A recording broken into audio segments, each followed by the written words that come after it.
Once upon a time, there was a very tired teacher with students who did not pay attention. Every day, the teacher read to the students. One day, they all fell asleep. Because of that, the teacher tried using Epic, Seesaw, Flashlight Fridays, and more. And now the students are all engaged and everyone is excited about reading. The end. So when we were making that, we were just trying to think of some things that would keep students engaged during read alouds. We all know how important literacy is, and especially with this last year, students have just not really been read to, or maybe the only stories they're seeing are, just on their iPad. They've really missed a lot of that classroom read aloud time that I know we love as teachers. So some of the stuff that you might see today or that we might talk about, you may already know. It's really good just to have a refresher, and hopefully we can add some new things. And most of all, we're going to be collaborating with it together. So when we talk about plug things, we're going to be just hitting on the basics of Epic and some cool tips on Seesaw that you can use. And when we do the unplugged, we're going to show you some different strategies that we use in the classroom to keep students engaged. And we are also going to be showing you just some fun ideas to bring the fun back into reading. And at the end, we're going to show you something called Current. And I don't know if you've ever used Workplace, but it's taking place of Workplace. So basically Current is I would say like the Facebook of Google, and we're going to use it so we can collaborate with each other on ideas together, because there's 75 of us here. So I know that we've got some awesome things that we can share. So let's start with Epic. And I'm sure that a lot of us have used Epic, but if you, so what we're going to do is we're just going to run through some different parts of Epic that we use for engagement. I am going to share my screen, Rebecca, if you don't mind. I'm just going to show my Epic and some basics. This is going to be part of our plugged, and this is for virtual teachers, or if we have to go out of the classroom, just some quick tips. And you guys might be experts at Epic as well. And let me just switch over here.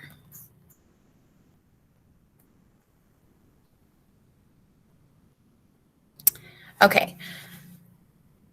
So thumbs up if you can see it. I'm hoping everybody can. Awesome. Okay.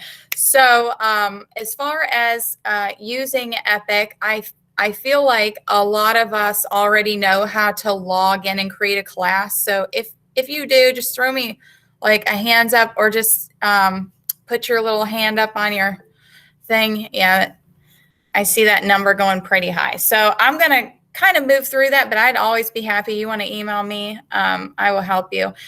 So what we're going to look at is just the basics of starting with DRAs, because I know a lot of us use DRAs to sort of find out the strategies that we need to work on. So right in here, you can go to the DRAs and you can scroll down, and they even have them in order. Oops, sorry guys, my scroller is funny. And they have different stories that you can do from the DRA levels. And when you go to any story, say, I want a DRA 4, I can click on the stories, and it shows you right here, there's two different options. There's a read to me, where you can have it read, the student can listen to it and click that button, or it does not have that. And I'm going to show you shortly how to make that a read to me story. When you click on the assign button, you have the option to select students or assign it to the whole class. So usually when you're, doing a read aloud, you might select the whole class, or if you're using this as a small group, you can do certain students. And this is my virtual class from last year.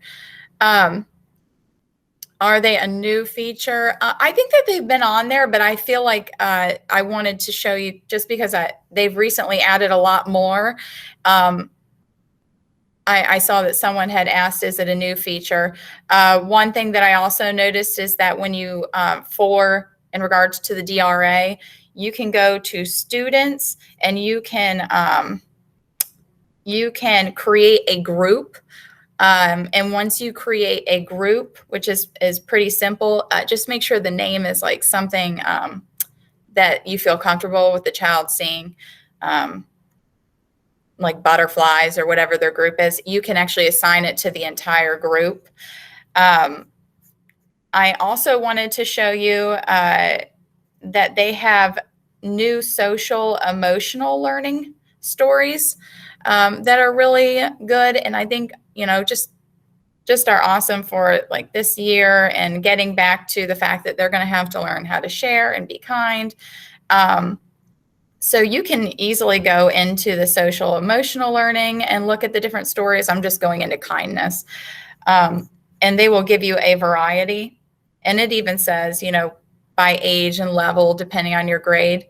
But also you can keep them now in collections. So I have my own social emotional collection.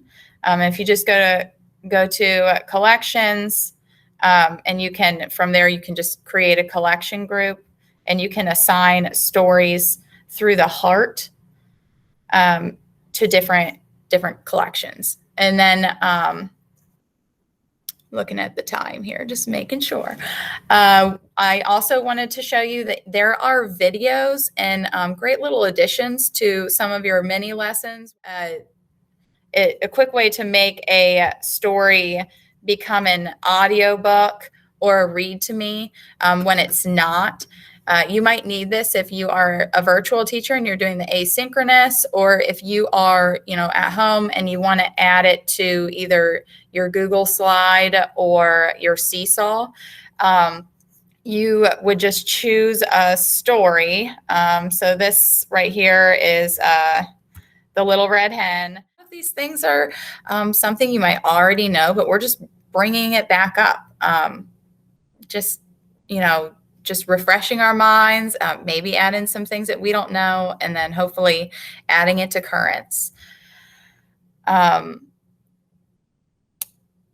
So I'm going to start off with just some strategies when I'm reading a read aloud that I would use for specific strategies or skills.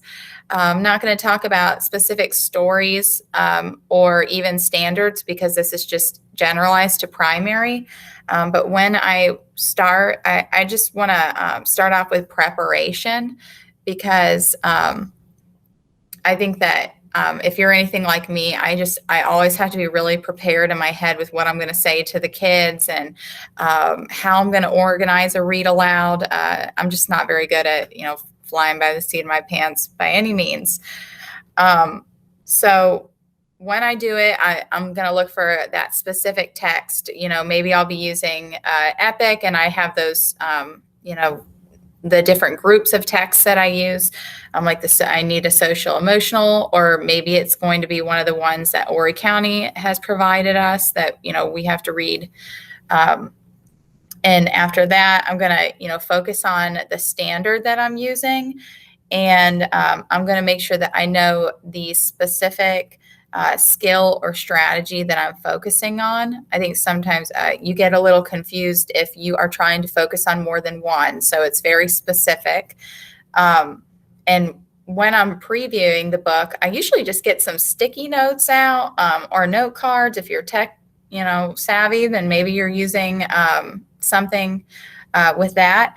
And then I put them in about 3 to 5 places in the story that I think are really going to intentionally hit the skill or strategy that I'm looking at.